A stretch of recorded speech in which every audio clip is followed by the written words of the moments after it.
नमस्कार बच्चों।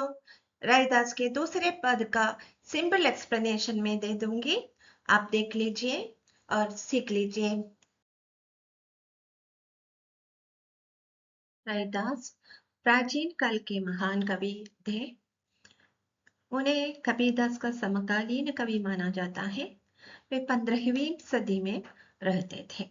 उनका असली नाम रविदास था और उन्हें महान संत कवि माना जाता है। मूर्ति पूजा और तीर्थ यात्रा इन सब के विरोधी थे वे। उन्होंने बोलचाल की भाषा का प्रयोग किया था।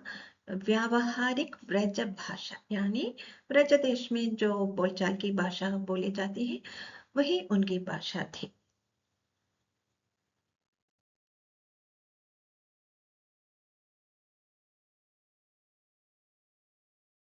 आइए, यह व्यावहारिक ब्रज भाषा में लिखा गया पद है।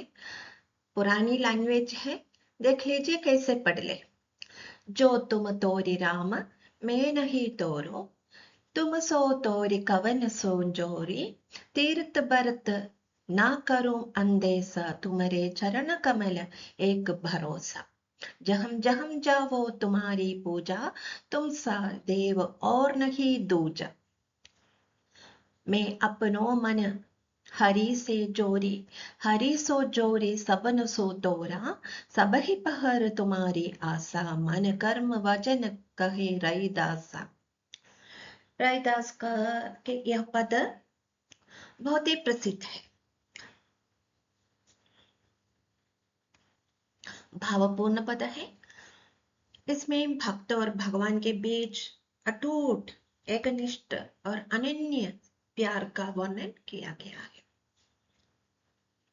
उनका कहना है कि वे किसी भी हालत में ईश्वर की भक्ति ना छोड़ सकते। वो ईश्वर से अलग होकर नहीं रह सकते।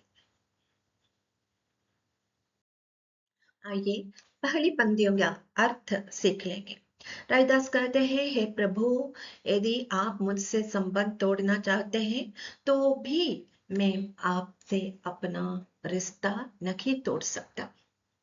उनका कहना है कि ईश्वर भक्ति के बिना वे जी नहीं सकते। जीना ईश्वर के बिना उनका जीना असंभव है। ईश्वर को छोड़कर वो संसार से किसी से भी अपना रिश्ता नाता जोड़ नहीं सकता।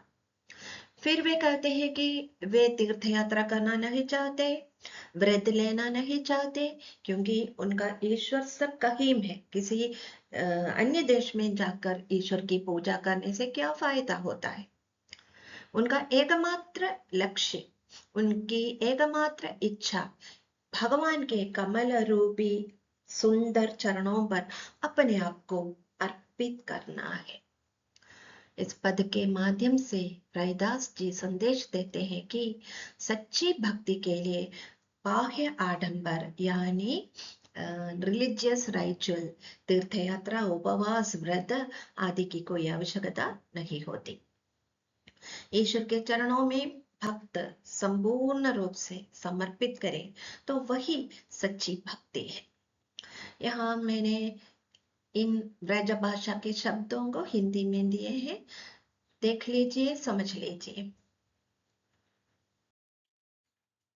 अगली पंक्ति का अर्थ इस प्रकार है कि रैदास जी कहते हैं, हे प्रभु, मैं जहां जहां जाऊंगा वहां वहां मैं आपकी पूजा, आपकी आराधना करूंगा, क्योंकि ईश्वर सर्वव्यापी है। ईश्वर का निवास सभी जगह होता है।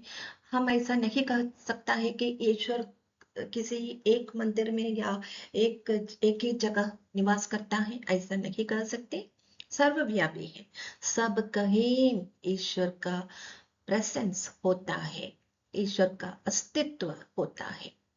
मैंने अपना मन ईश्वर से जोड़ लिया है तो फिर मुझे दुनिया की बाकी सभी सांसारिक मोह माया, वर्ल्डली डिजायर्स या वर्ल्डली हैप्पीनेस से मैंने अपना रिश्ता तोड़ दिया है।